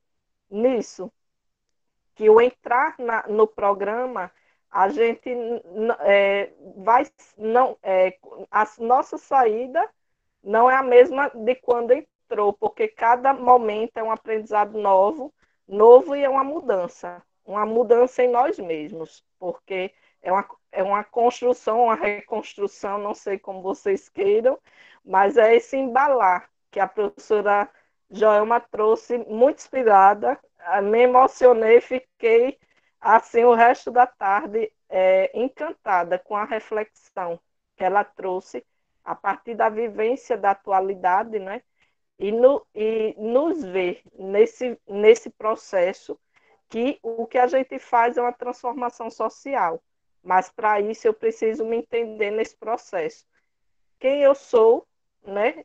E o que é que eu estou fazendo hoje, enquanto pessoa, nessa sociedade, nesse mundo, o que é que aonde eu me encontro, aonde eu quero chegar, quais as intenções. Então, fico muito feliz pela noite, maravilhosa, viu? Vou passar, senão eu falo muito também. Quem quer falar mais? Se vocês não falarem, eu falo. Gente, olha, eu falo muito alto. Aí, quando eu me empolgo, eu falo mais alto ainda, eu esqueço que eu estou do microfone. Aí, nesse instante, eu estava falando tão alto que eu me toquei que eu estava falando alto demais. Aqui eu senti alto, eu imaginei o ouvido de vocês. Imagina, é porque é empolgação, né? Quando eu me empolgo, eu vou num crescente, assim. Não, tem uma coisa que é interessante, assim, quando que vocês entendam de início. Essa é uma leitura minha de vida, né, na academia. Não existe, na minha humilde percepção, não existe nenhum erro em se pensar diferente. A gente precisa compreender, e eu compreendo dessa forma, que o respeito ao outro também está contido no respeito ao pensamento científico do outro. A gente vê muito isso na academia, né? Como Saulo falou aí, os comunistas, né, Saulo? Os anarquistas, né? E tantos istas que surgem na academia, que são confrontos teóricos, epistemológicos, de militância, né? E de mundo, de como enxerga o mundo e como atua e como se posiciona no mundo. Então, é importante que vocês reflitam sobre isso e que não existe nenhuma relatividade absoluta, mas existe uma relatividade enquanto absoluta e um absoluto enquanto relativo. Ou seja, cada uma aqui, a partir de suas vivências, de suas experiências, de suas contribuições familiares, de suas formações culturais, religiosas, políticas, sociais, tem um olhar diferenciado sobre o mundo. E é a partir daí que você vai gerir a sua pesquisa. Então, se o seu colega, se a sua colega não pensa igual a você, a gente precisa aprender a respeitar, né? Você pode não concordar, eu discordo de muita gente, absolutamente tudo que fala, e quiçá que pensa. Mas eu nunca disse, né? Porque eu acho que é o respeito, é o princípio mesmo do respeito ao conhecimento do outro, né? Então, a gente precisa partir desse princípio. Então, vocês, no decorrer dessa caminhada, nesse ano, nessa passagem, vocês irão se descobrir, né? Como é que vocês entendem o mundo? Talvez vocês ainda não estejam percebendo que entendem o mundo de alguma forma, mas é aqui dentro, e principalmente com essas disciplinas do primeiro semestre, que vocês vão compreender da onde vem o seu pensamento, da onde vêm as suas posições políticas, as suas posições filosóficas, sociais, econômicas, e as suas ações mesmo, as suas práticas. Da onde vem esse pensamento? É um processo mesmo de aculturamento que passa pelos bancos da escola, mas que também passa pelos bancos da igreja e o sofá da casa de vocês. Então, cada uma aqui vai ter essa condição de compreender qual é o seu lugar dentro do pensamento científico. E todos aqui temos um lugar, e tem lugar para todos, né? Porque é importante que se diga que cada uma aqui vai contribuir de alguma maneira, em alguma medida, vai contribuir para a sociedade, com a sociedade, né? Então, é importante que isso fique claro, para que haja... eu estou falando isso para você, mas às vezes, talvez, né, vocês não vejam isso em outros momentos, porque isso também faz parte da ciência. Esse é o entendimento individual, né? Então, as minhas práticas, as minhas caminhadas, desses 20 anos de universidade, me deu essa condição de estar junto e, às vezes, não pensar junto. Mas não deixo de estar junto. E a gente separar muito bem o que é o pensamento filosófico, científico, o que é o pensamento religioso, o que são as afetividades e as afinidades. Então, eu faço essa separação. Eu espero que vocês, não que eu esteja, que minha verdade seja absoluta, mas tem dado certo para mim, e eu espero que vocês reflitam sobre isso, né? Pensar em que lugar vocês estão dentro da ciência, e que o lugar onde vocês se encontrarem, o lugar onde vocês se enxergarem, é o lugar que vocês se percebem. É a ideia mesmo do Jonas do ser no mundo, que é de Heidegger, né? Do ser no mundo, do ser do mundo. Que é essa ideia de ambiente que vem lá deles, né? Do oikos, da casa. Então, em que lugar você se encontra? Acho que essa é uma boa pergunta para vocês começarem a ler, né?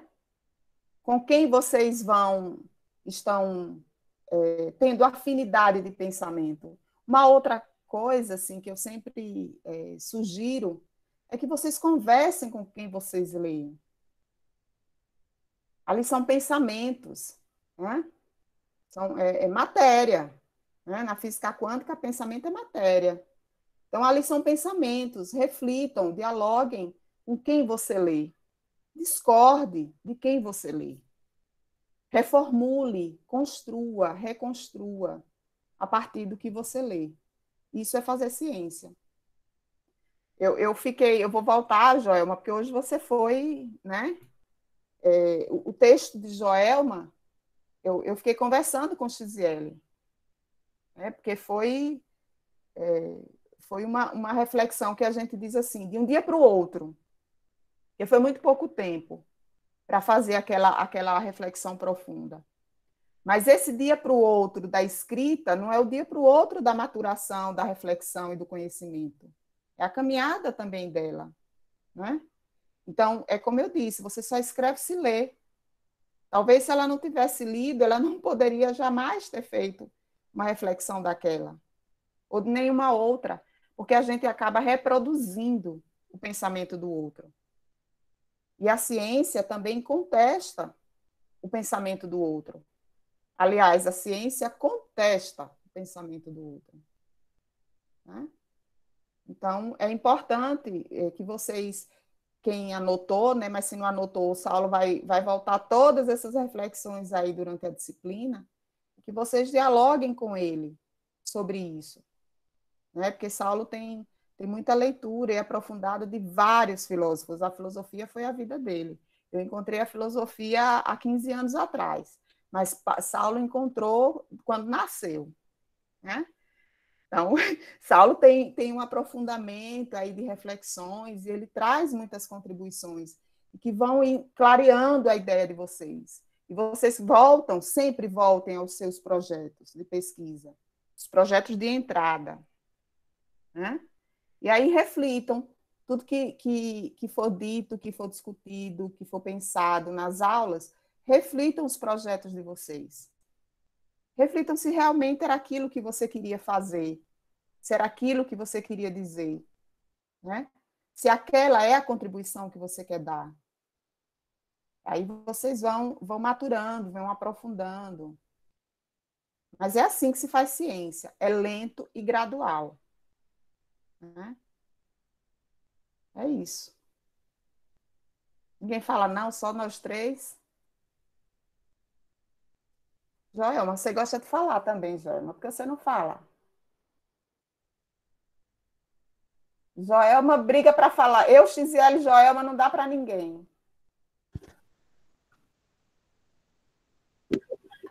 Não, Rosana. Berlene também. Alberlene. Isso, Alberlene. Eu mesmo fiquei ouvindo, porque eu tenho muito o que aprender. Quando eu fiquei muito atenta a todas as colocações. Uhum. E anotei muita coisa. Que bom. Tá aqui, minhas anotaçõezinhas. Aí eu não quero falar, não. Alberlene, quer? Se não quiser também, tranquilo.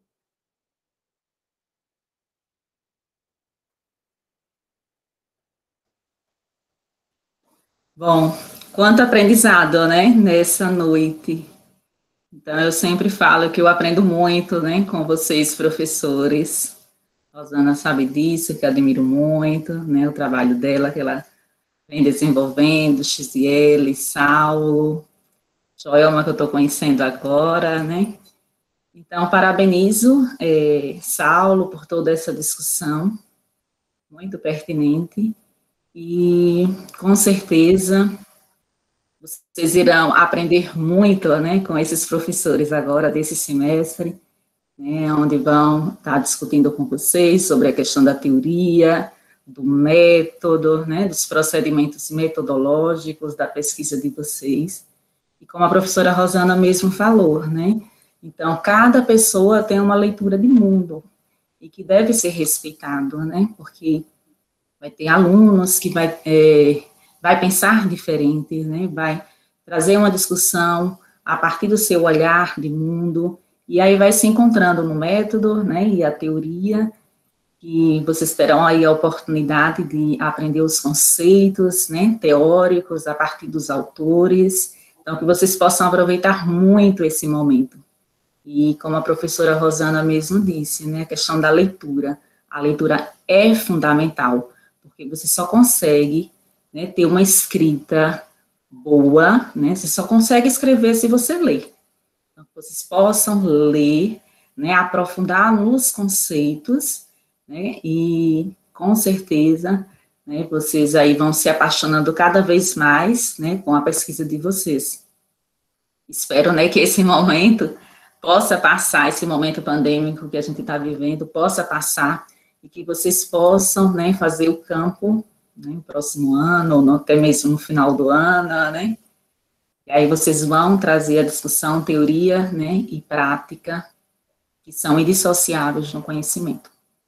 Então, sejam bem-vindos e abracem aí a pesquisa, leiam, né, cada vez mais, para que vocês possam desenvolver uma excelente escrita e se apaixonar cada vez mais com a pesquisa de vocês. Muito bem, Alberlene. Gente, eu vou terminar minha fala, porque eu falo demais, aí se eu não me limitar, pronto. Mas eu lembrei agora, na fala de Alberlene, porque eu chamo tanto vocês para participarem das aulas, né?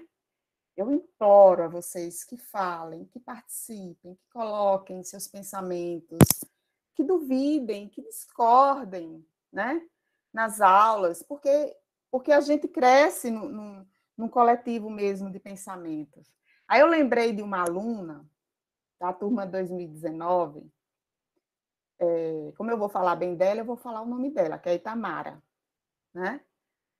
E quando Itamara chegou na disciplina, e aí justamente era essa disciplina que Saulo vai ministrar, de metodologia, e a gente começa falando de ciência, da epistemologia, essa aula de hoje. Aí eu via, minha gente, Itamara fazendo umas caretas para mim. O bom de presencial é que você vê, né, as caretas assim. O virtual, a pessoa tira lá a imagem, o vídeo e faz as caretas todas e você não vê. Mas o presencial não tem jeito. Mas todas as vezes que eu falava de ciência moderna, e ciência dura, e não sei o que lá, ela fazia umas caretas assim para mim. Aí, quando foi um dia, eu perguntei a ela, né? Porque eu sou curiosa, minha gente. Né? As expressões, olha, eu estudei filosofia da linguagem, eu estudei Bakhtin, né, Saulo? Então, as expressões falam. E eu leio as expressões, eu li a expressão dela que não estava ali, né, em conexão com a minha, não tinha uma sintonia. Também não precisava ter, né? Eu queria só saber qual era essa linha que não estava harmônica entre a gente. Mas ela me deu uma aula, eu não sei se Gisele estava nessa disciplina, estava, não foi, Gisele, comigo? Ela deu uma aula, assim, Sim, estava. De um conhecimento que eu não tinha. Olha o aprendizado, estou agora falando para vocês. Por isso que eu peço para vocês falarem, porque eu também quero aprender, minha gente. Vocês pensam que a gente está aqui só para ensinar? Não, a gente está aqui também para aprender. E ela me deu uma aula, assim, falando o que era a mãe natureza dentro de uma reflexão hoje, né? E trabalhando com os povos e comunidades tradicionais, hoje eu entendo isso que ela falou, né? Mas ela trabalha com os campesinos, então ela tem uma vivência e uma relação muito aprofundada, tanto com os campesinos, né, e as campesinas, quanto com a própria natureza. E ela tem, sabe, vocês sabem aquele filme, para vocês entenderem, Avatar? Sabe aquela parte que eles estão ali todos naquele ritual, que sai aquelas energias que é para mudar de humano para Avatar? Conectando na árvore. Oi? Né? Se conecta Sim, na que vem árvore. Eles se conectam as na árvore. árvores todas, né, em conexão. Pronto. Olha, foi aquela teoria ali que ela me ensinou. E eu fiquei encantadíssima, porque ela discordava absolutamente de toda a ciência que eu estava falando. Porque ela estava falando sobre o sagrado, e que era um conhecimento que eu não tinha. Então, quando ela falou do sagrado, e principalmente do sagrado feminino, minha gente, aí eu fui ler, né? Fui atrás até de uma tal de uma yoga verde. Olha, fui buscar coisa demais. Tem outro livro aqui, que é até da Nancy, Saulo, que é da filosofia, né? A Nancy Mangabeira. Que eu acho que Mangabeira? Sim, lá da UFBA. Da UFBA. Isso. Da UFBA. Acho que é natureza, espiritualidade. Olhe, quantas representações diferenciadas de natureza ela trouxe para mim. Então, conexão com a espiritualidade, conexão mesmo com essa questão da ancestralidade, do sagrado feminino, coisas que eu não tinha propriedade para falar naquele momento. Então, eu deixo essa reflexão aqui para que vocês, nas outras aulas, né, quando estiverem com os professores, vocês falem, vocês dialoguem, para que vocês também estejam aqui contribuindo uns com os pensamentos dos outros. Foi tanto que depois dessa aula, a Gisele lembra que Itamara ficou a diferentona da sala, né? Porque Itamara começou a explicar para todo mundo o que era o pensamento dela, que ninguém conhecia. E era um pensamento aprofundado, de vida mesmo. E ela está agora produzindo, né, uma dissertação com a professora Núbia, e que eu imagino que esteja muito linda e muito rica, né? E que depois, dentro das ciências ambientais, eu fui conhecer também o Jacob, que é um professor da rede, que é um professor acho que do Paraná, e ele trabalha com fenomenologia. E nesse pensamento fenomenológico, ele passou muitos anos na Bolívia, e ele estudou o que hoje Joelma falou, que foi a Pachamama, né? Também outro conhecimento que eu não tinha. Então, ciências ambientais é isso, não se esgota. De repente aparece com um pensamento, um aprofundamento científico, filosófico, epistemológico que você não conhecia, por conta dessa complexidade do pensamento ambiental. Então, eu deixo aí para vocês refletirem também, vocês participarem das aulas. Eu sei que no primeiro momento é esse silêncio, né? Mas pelo menos nas minhas aulas, depois o povo está tudo brigando para falar. Né? Mas eu deixo, então, o professor Saulo se despedir do pessoal. E eu também gostei muito, Saulo, como sempre, né? Eu sou suspeita para falar de você. Né? Já lhe elogio demais. Né? Você sabe da minha admiração. Mas eu deixo você finalizar, então, a noite de hoje, e agradecendo a todos e a todas. Só destacar, professora Rosana, 40 pessoas à noite numa sala. Todos nós estamos de parabéns, viu? Conseguimos ficar com o mesmo quantitativo da tarde. Isso é muito bom, viu? Todos da resistência já, viu? Vamos aí, ó, na esquerda. Não é, olha? Olha, a Alda disse que estava com saudade, tá vendo? A palavra é sua, Saulo. Pode finalizar, à vontade. Então, Rosana, sabe que é mútua, né? A minha admiração por você também.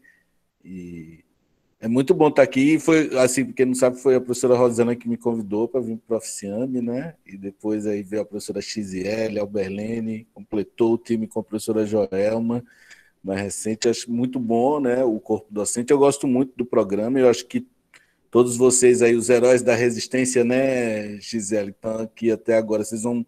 Quem está iniciando, que eu sei que deve ter outras pessoas aí que de repente sejam de outros programas, né? mas quem está com... né, a Alessandra, eu vi que ela fez ali, tá, do Prodema.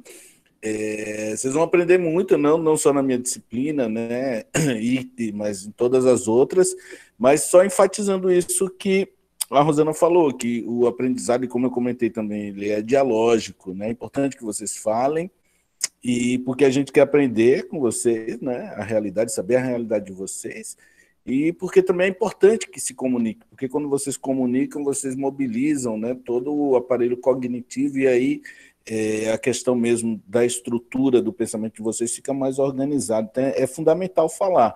Obviamente que existem as dificuldades, né, desse ambiente remoto, mas vamos tentar aí, né, passar por cima dessas dificuldades. Então, eu agradeço aqui as meninas aí da coordenação por organizarem esse espaço. Eu sei que está sendo muito corrido para vocês, né? Estava lá de tarde, acompanhei umas partes da tarde. Então, agora aqui à noite, amanhã, né? Parece que tem amanhã. Né? Amanhã não é feriado, desculpe. Quinta. Na quinta-feira. Então, né? Eu sei que está muito corrido. Agradeço e, gente, ó, na próxima quarta, aí, naquele horário certinho lá da disciplina, aí a gente começa uma discussão mais do início, né? Vou apresentando o plano, tudo isso, tá bom? Aqui é a semana de acolhimento ao nosso seminário. Ok? Então, obrigado pela atenção novamente e deixo agora a palavra aí com nossas coordenadoras aí para que vocês finalizem aí o momento. Vai, X, eu já falo demais. O povo daqui a pouco, quando eu for falar, eles vão fechar sem querer ouvir mais. Porque, né, a noite, o dia todo. Não, mas sempre é bom. É a primeira semana, né? É isso mesmo, é evento. Então, só agradecer. Vou colocar, antes de vocês saírem, o link da quinta-feira, que a gente já abriu, já montou a sala. Deixamos lá na página do programa, mas vamos mandar também por e-mail. Mas aí já fica bom que vocês já guardam o link da próxima. Agradecer mais uma vez a participação dos professores, de vocês, alunos, o pessoal de outros programas também que estão aqui participando. É muito bom. Sempre é bom os eventos, que é onde a gente aprende, como também vocês vão perceber nas defesas de qualificação e de defesas, né, de dissertações. Então, são os momentos das aprendizagens que a gente faz. É aqui mesmo, é nessa construção coletiva, gente. Valeu, viu?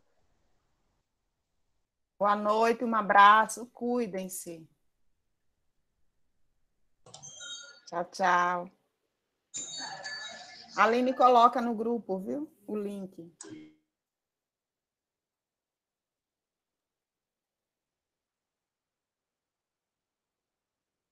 A XL já colocou até. Botei agora.